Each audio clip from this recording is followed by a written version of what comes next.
Today's topic is vocal health. Vocal health is a thing.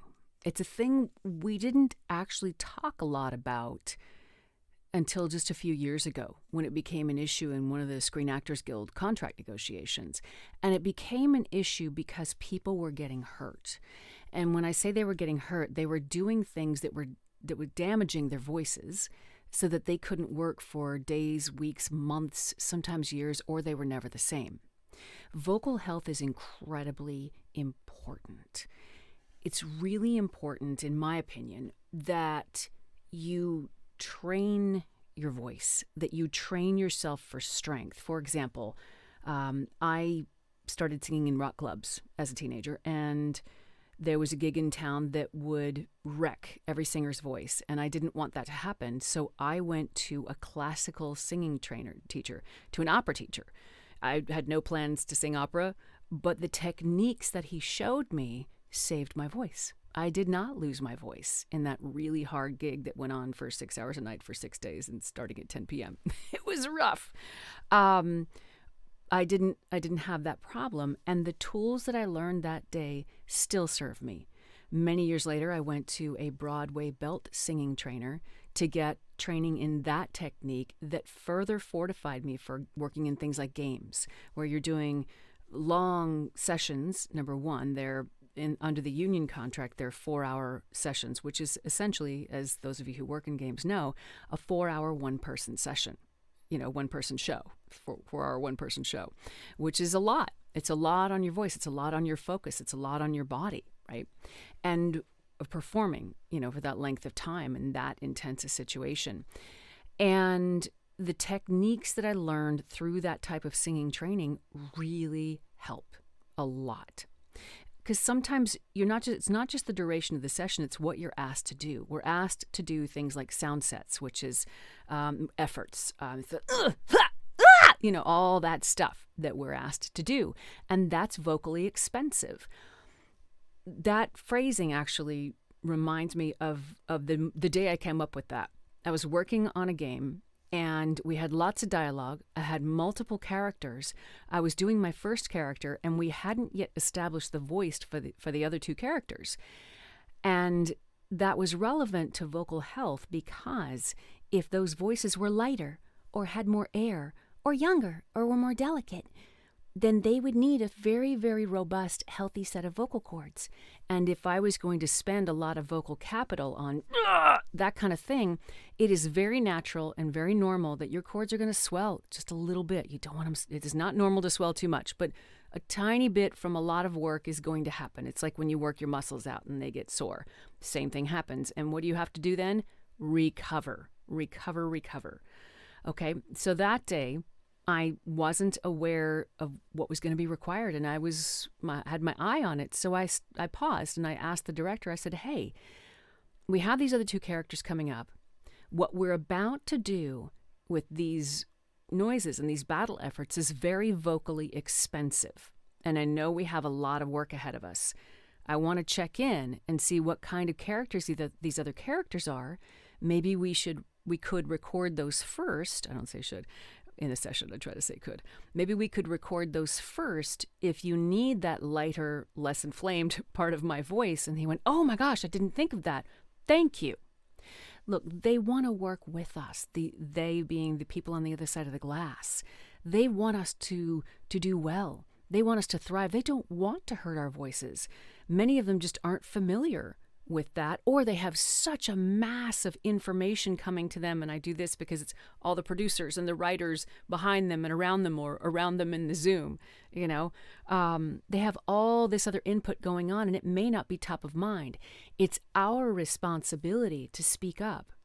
And when you speak up from a place of everyone's on each other's sides, and that includes me, they're on my side too. I'm speaking up from, oh, hey, I'm keeping an eye on this. I'm protecting our sound as we go forward. That's very different from speaking up from a place of, oh, you guys, stop.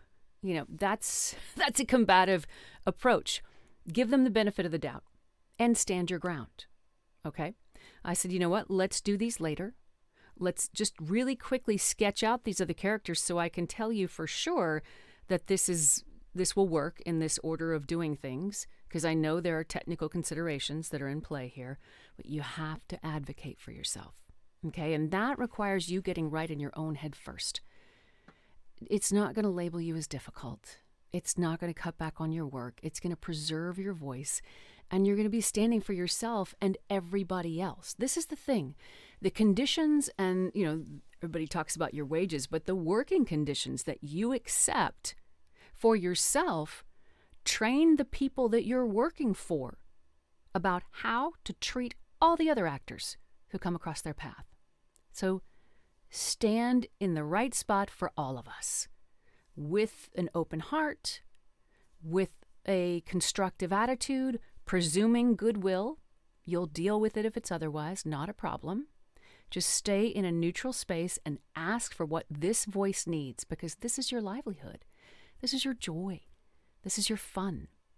Now, when you have a demanding session, I'm going to bring my props in here. I got props today. This one's empty. I already drank all of it.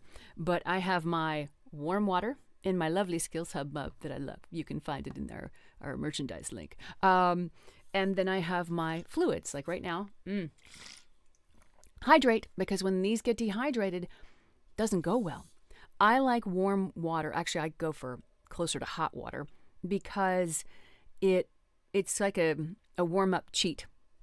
If you have to sit for a few minutes, if you have to wait for something, if there's a technical issue or a discussion or a conversation, that warm water allows you to stay physically warmed up. It's like if you hike or you do some kind of sports and it's cold outside and you don't have warm clothing on, you're asking your muscles to do things when they're not prepared to do it. They're chilling back out and kind of getting tense and tight again. Same thing happens here. I find hot water very useful. You can do tea or whatever. Some teas, it'll vary on the individual. I find some teas can actually, weirdly enough, give me a drying out sensation in my throat. So I like my warm water. It feels really good. But find what works for you, okay? I don't recommend things with a lot of sugar, because it amps me up. May not amp you up. You do you. And again, lots of hydration. What else about this topic do I want to talk to you guys about? I mean, there's just so much. If you do get an injury and you've got swelling, or if you know that you're inflamed, stop. Just rest. And go back for regular training. One of the things we offer at Skills Hub is a regular vocal health class. Like, get in there, train, work that instrument, do the exercises. Also, make sure you're warmed up before you get to the session. You want to have access to your full instrument. You don't want to warm up while doing the character and then, like 3 lines before the end, you're finally in the zone.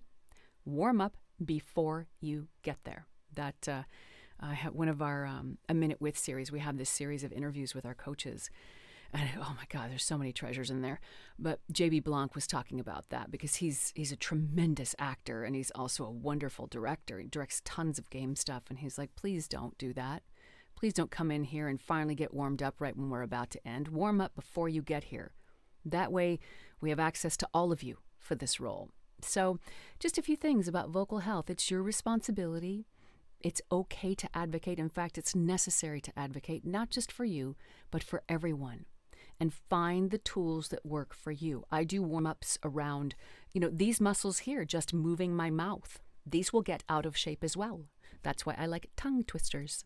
And your lungs, your lung capacity. I like the occasional being a couple times a week, like sprinting my brains out, whether it's on a bike or running or something, to get that lung capacity really stretched out and keep all those little, I think they're called alveoli, the little sacs in the lungs that don't always get inflated, get them to puff up with air and wake up for a few minutes so that they're accessible to you as well. Make sure that you have the ability to use and move your body in the ways that you need. Okay, so here's to vocal health, staying healthy. And thank you for watching. As always, please like, subscribe, and share. Have a great day.